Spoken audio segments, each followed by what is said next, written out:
പുഷ്പനെ കണക്കിൽ ഒരു മേരി ബിസ്ക്കറ്റും ഒരു ഗുഡ ബിസ്ക്കറ്റും തരണല്ല. ആ ഇതാ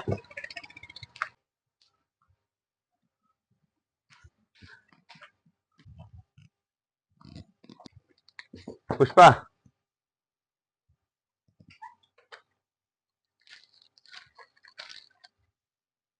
3 weeks later. നൗഷ, പുഷ്പ വാട നീ കാണാനില്ല. കുറച്ച് പണിയുണ്ട്, ബിസി ആയിട്ടുണ്ടായിരാ. നിന്റെ കണക്ക് എത്രയാണ്? നിന്റെ കണക്കാ?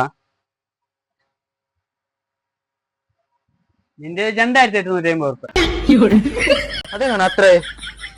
എന്റെ മുന്നത്തെ 150 മുന്നേ പുത്തു വായിച്ച ബിസ്ക്കറ്റ് കൊണ്ടേ 35, ടോട്ടല് 215 അതെങ്ങനെയാണെങ്കിലെങ്കിൽ പുത്തുവാഴ്ച ഡെയിലി വന്നിട്ട് നിന്റെ പേര് ചെലുത്ത് 1 കിലോ പഞ്ചാര, 1 കിലോ അരി, 1 കിലോ ചായപ്പൊടി ചെലുത്ത് കൊണ്ടുപോയിക്കൊണ്ടാ. അടബ് പുത്തു വായിച്ച തന്നെ പറ്റിച്ച.